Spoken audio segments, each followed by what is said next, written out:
बिस्मिल्लाह अर्रहमान अर्रहीम। आज 6 नवंबर 2022 है।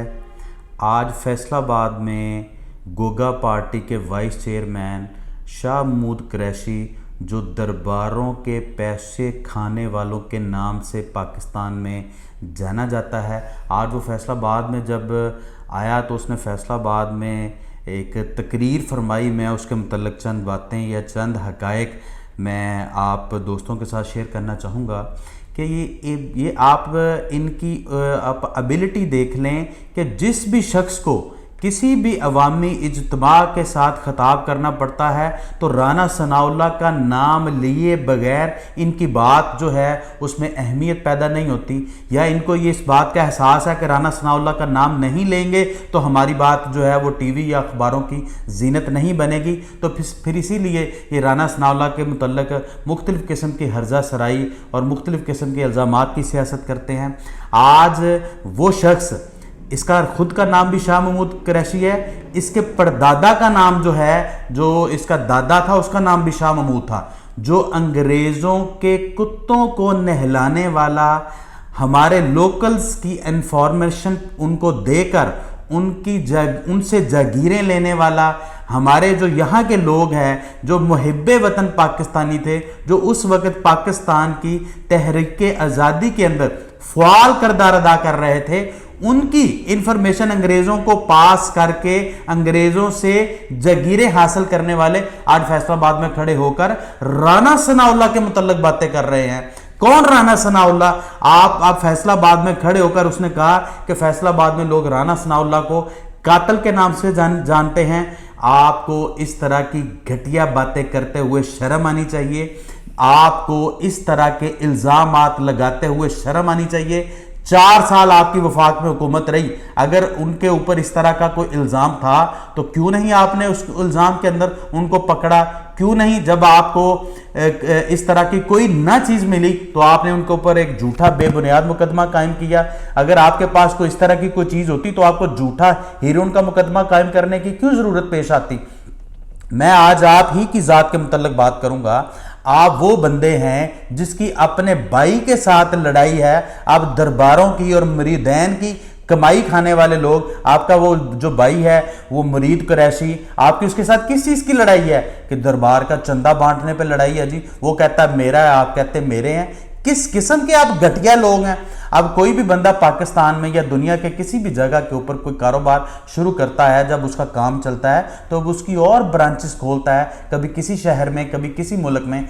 आपने जो दरबारों की से पैसे कमाते हैं, आपने उसकी दूसरी ब्रांच जाके सिंध में खोली हुई है, वहाँ से भी आप चंदा इकट्ठा करते हैं। वो हैरान हूँ मैं, चंदों पे पलने वाले आप कैसे आप किसी एक मुहिब्बे वतन और सियासतदान के मुतल्लिक़ बात कर सकते हैं? जिस शहर फैसलाबाद के अंदर आपने खड़े होकर राना सनाउल्लाह के मुतल्लिक़ बात की, उस शहर में आप आ जाते तो 4.25 साल से आपकी पंजाब हुकूमत है, 3.5 पौने 4 साल आपकी वफाक की हुकूमत रही है। आप लोगों को बताते कि आपने फैसलाबाद के लिए कौन से मेगा प्रोजेक्ट दिए हैं, कौन सी कोई बड़ी सड़क बनाई है, कोई हस्पताल बनाया है, कोई यूनिवर्सिटी बनाई है, कोई कॉलेजेस बनाए हैं, कोई स्कूल बनाए हैं। फिर आ जाके वही बात, राना सनाउल्लाह ऐसे, राना सनाउल्लाह वैसे। डूब मरने का मकाम है आपके लिए। जिस शहर में आप खड़े होकर राना सनाउल्लाह के मुतल्लिक़ आप बात कर रहे थे, इस शहर के अंदर 45 अरब रुपए के तरक्याती कामों के प्रोजेक्ट, मेगा प्रोजेक्ट्स फैसलाबाद में राना सनाउल्लाह साहब लेकर आए। राना सनाउल्लाह साहब को तो फैसलाबाद के लोग मसीहा के नाम के से जानते हैं। राना सनाउल्लाह साहब वो शख्स हैं जिन्होंने फैसलाबाद को एक बड़े गांव से एक उन्होंने बड़े शहर में तब्दील किया। आप उनके मुतल्लिक़ बातें करते हैं। आपके 4.25 साल दौर में आपने फैसलाबाद को क्या दिया? आपने फैसलाबाद को खंडरात में तब्दील किया। एक बारिश फैसलाबाद में हो जाए तो आपके जो तरक्याती कामों की जो है पोल खुल जाते हैं, पूरा फैसलाबाद डूब जाता है। आपके तमाम जो पंजाब हुकूमत के महकमे हैं, जिसमें वासा भी आता है, दूसरे महकमे भी आते हैं, वो वासा के वो वफाकी हुकूमतों के मकरूज हैं। किसी ने बिजली के पैसे देने हैं, किसी ने कोई पैसे देने हैं। ये आपकी 4 साल की प्रोग्रेस है। आपका नामजद वजीर आला, आपका जो 4 साल پنجاب کے اندر وزیر اعلیٰ رہا عثمان بزدار، وہ 4 بار فیصل آباد میں آیا اور 4 بار اس نے میڈیا کی موجودگی میں کبھی 13 ارب، کبھی 15 ارب، کبھی 19 ارب روپے کے ترقیاتی کاموں کے اعلانات کیے۔ آج کے دن تک ایک سنگل روپیہ بھی نہیں لگا۔ میں نے پہلے بھی کہا تھا، میں آج پھر اس ویلاگ کے توسط میں آپ سب کو فیصل آباد میں جتنے پی ٹی آئی کے M P A M N As ہیں، میں ان کو چیلنج کرتا ہوں، آپ کسی بھی جگہ پہ میرے ساتھ آن کیمرہ مناظرہ کر لیں کہ آپ نے فیصل آباد کے لیے کیا کیا ہے۔ آپ ترقیاتی کام نہیں گنوا سکیں گے۔ میں آپ کی نااہلیوں کی تفصیل بتانا شروع کروں گا تو بات بڑی لمبی ہو جائے گی، اور اگر میں پاکستان مسلم لیگ نون نے جو فیصل آباد کے لیے کام کیا ہے میں اس کی تفصیلات بتاؤں گا تو آپ ششتر رہ جائیں گے۔ آپ کو اس طرح کی گھٹیا حرکتیں زیب نہیں دیتی کہ فیصل آباد میں آپ کھڑے ہو کر رانا ثناءاللہ کے متعلق بات کر رہے ہیں۔ آپ کو چاہیے تو یہ تھا کہ آپ لوگوں کو بتا کے جاتے کہ فیصل آباد کے لیے تحریک انصاف نے یہ کیا ہے۔ چندے کھانے والے انگریزوں کو پاکستانی جو لوکلز تھے ان کی انفارمیشنیں پاس کر کے جگیریں لینے والے، درباروں کی کمائیاں کھانے والے وائس چیئرمین شاہ محمود قریشی گوگا صاحب، آپ کو شرم آنی چاہیے اس طرح کی گھٹیا باتیں کرتے ہوئے۔ اب لوگ ان باتوں سے مرعوب نہیں ہوتے، اب لوگ کام دیکھتے ہیں، اور فیصل آباد کی عوام ذی شعور ہے، اس کو پتہ ہے کہ گزشتہ 4 سالوں میں آپ نے فیصل آباد کے ساتھ کیا کھلواڑ کیا ہے، اور اس سے پہلے جب پاکستان مسلم لیگ نون کی حکومت تھی تو انہوں نے فیصل آباد میں ترقیاتی کاموں کے جال کس طرح سے بچھائے ہیں۔ اس طرح کے جھوٹوں سے اب لوگ انشاءاللہ مرعوب نہیں ہوں گے۔